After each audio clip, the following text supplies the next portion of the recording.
प्रिय छात्रों, आज जैसा कि भक्ति काल के सम्राट कहे जाने वाले गोस्वामी तुलसीदास द्वारा रचित गीतावली नामक ग्रंथ से पदों की व्याख्या पिछले दिन हो रही थी, उसी कड़ी में आगे बढ़ते हुए उनकी अगली रचना दोहावली है।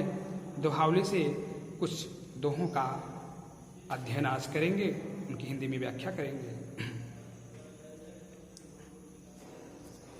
हरो चरहि तापहि बरत, फरे पसारहि हाथ, तुलसी स्वार्थ मीत सब परमारथ रघुनाथ। कहा कि हरो चरहि तापहि बरत। तुलसीदास जी ने संसार के बारे में लिखा और उसके लिए एक वृक्ष का उन्होंने उदाहरण दिया कि वृक्ष है, जब वो हरा भरा रहता है तो चरने के लिए बहुत से लोग इकट्ठा हो जाते हैं, उसके पास आ जाते हैं और पूरी तरह से उसको चर लेते हैं। कुछ नहीं बचता, सारी हरियाली नष्ट हो जाती है तो सूखा तना बचता है।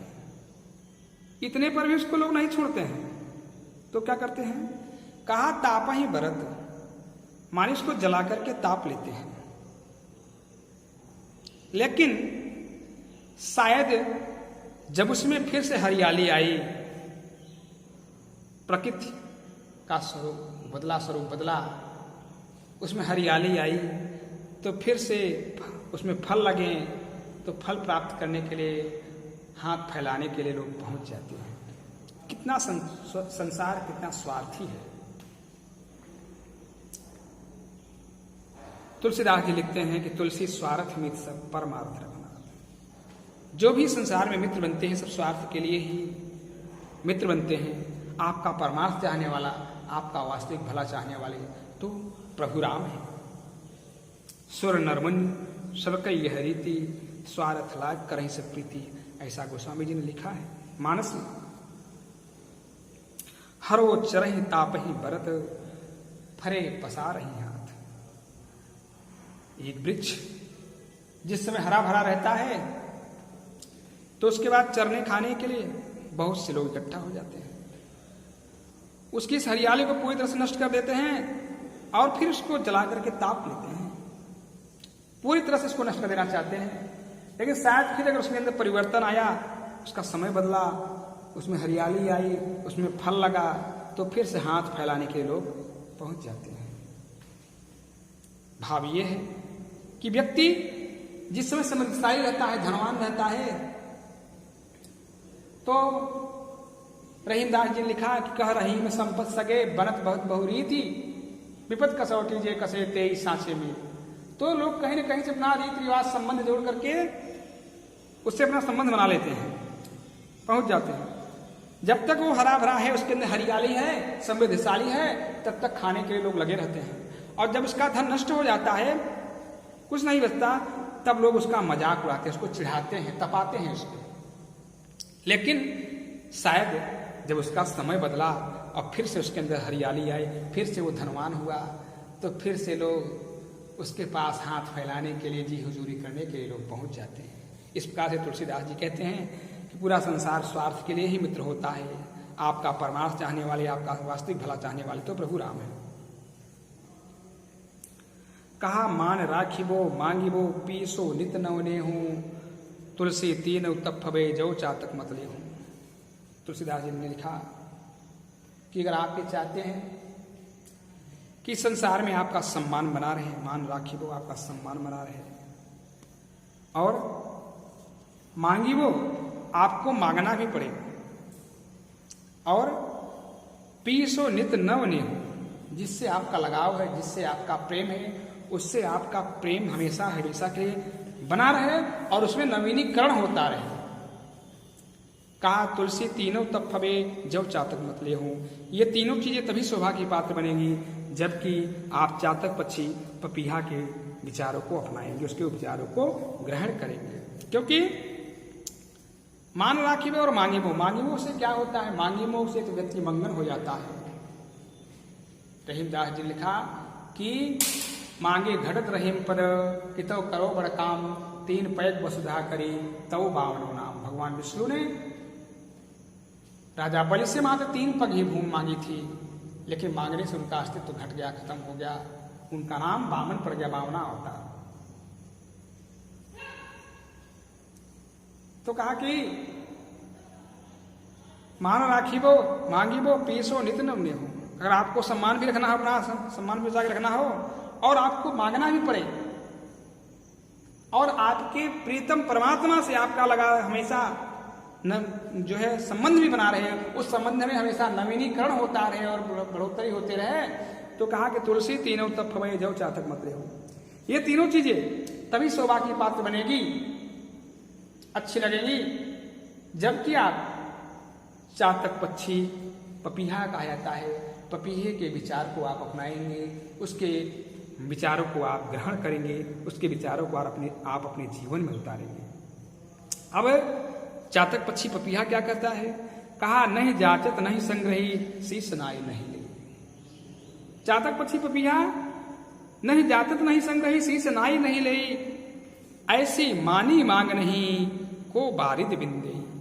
चातक पक्षी पपीहा क्या करता है? न तो वो याचना करता है, याचना यानी मांगना, उसको प्यास लगी है, क्योंकि पपीहे की एक विशेषता है कि पपीहा पक्षी जो है वो स्वाति नक्षत्र के जल को ही पीता है, इसके अलावा किसी नक्षत्र के जल को पीता नहीं है। तो अगर वर्षा नहीं हो रही है और उसको प्यास लगी है तो बादल से जल नहीं मांगता, याचना नहीं करता कि मुझे जल दे दीजिए। नहीं जाचत और न ही संग्रही, न तो याचना करता है और न जब स्वाति नक्षत्र की वर्षा होती है तो संग्रह, जल का संग्रह भी नहीं करता कि नहीं अब इसके बाद बारिश नहीं होगी, पूरे साल ऐसे रहना पड़ेगा, तुम सारे स्वाति नक्षत्र के सारे जल को कहीं इकट्ठा करके संग्रह करके इसको रख लें, आगे हमें काम न आएगा। ऐसा काम भी वो नहीं करता। नहीं जाचत और नहीं संग्रह, न तो याचना करता है और न ही संग्रह करता है, नहीं उसको इकट्ठा करता है। अच्छा, शीश नाई नहीं ले, कभी भी वो अपने मस्तक को झुका करके एहसानमंद हो करके भी जल ग्रहण नहीं करना चाहता, बल्कि पूरे स्वाभिमान के साथ अपने मस्तक को ऊपर करके वो सीधे आसमान से जल ग्रहण करता है। कहा कि ऐसी मानी मांग नहीं को बारिद बिंदे।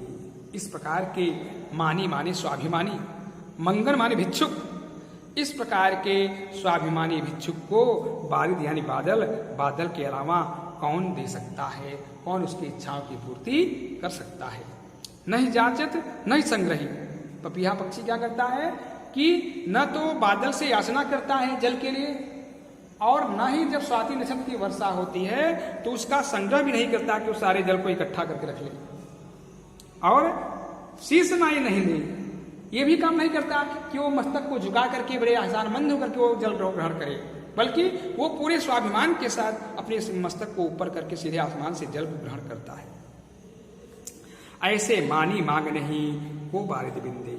इस प्रकार के मानी से मतलब स्वाभिमानी, इस प्रकार से जो स्वाभिमानी मंगन है, भिक्षुक है, उनको बादल के अलावा और कौन जल दे सकता है, बादल के अलावा और कौन उनकी इच्छाओं की पूर्ति कर सकता है।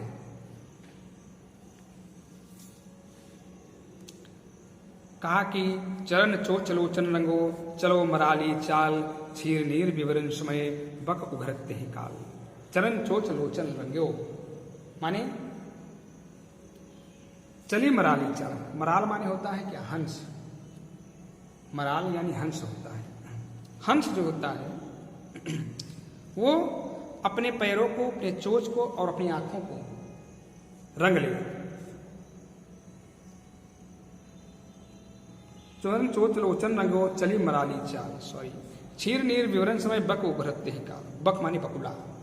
बकुला जो है वह मराल की तरह, हंस की तरह अपने चरणों को, अपने चोंच को और अपनी आंखों को रंग ले, और रंगने के बाद यहां तक कि वो चले मराली चाल, हमारे हंस की चाल भी वो सीख ले, हंस की तरह चलना भी वो सीख जाए। लेकिन क्षीर नीर विवरण समय बक उभरते ही काल। जिस समय क्षीर और नीर, क्षीर यानी दूध और नीर यानी पानी, जिस समय दूध और पानी के विवरण की बात होगी, दूध और पानी में दूध को अलग करने की बात होगी, उस समय ये मालूम पड़ जाता है कि नहीं ये बकुला है। चरण चोच लोचन नगो चलो मराली चाल, क्षीर नीर विवरण समय बक उघरत ही काल। बकुला भले ही अपने पैरों को, चोंच को और आंखों को हंस की रंग में रंग ले, और यहाँ तक कि चलो मराली चाल, मराल यानी हंस, हंस की तरह वो चाल भी सीख जाए, हंस की तरह वो चलना भी सीख जाए। लेकिन जब भी क्षीर नीर विवरण की बात आएगी, दूध और पानी के अलग करने की बात आएगी, तो उस समय ये मालूम पड़ जाता है कि नहीं ये बकुला है और ये हंस है। कहने का मतलब कि यहाँ हंस और बकुले के माध्यम से एक साधु पुरुष के लिए कहा गया है। एक हंस जो है साधु पुरुष का रूप सूचक हो गया, और बकुला जो है एक दुष्ट व्यक्ति का सूचक हो गया। कि एक दुष्ट व्यक्ति जो होता है वो चाहे सज्जनपुर की तरह भले ही अपना पहनावा कर ले, अपना स्वरूप बदल ले,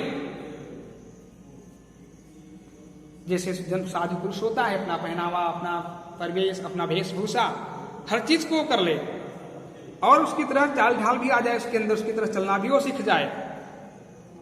लेकिन जिस समय अच्छे और बुरे के अलग होने की बात आ जाएगी, तो अच्छाई और बुराई के निर्णय के समय ये मालूम चल जाएगा कि सज्जन आज साधु पुरुष है और ये ढोंगी व्यक्ति है। उस समय ढोंगी व्यक्ति का स्वरूप मालूम पड़ जाएगा।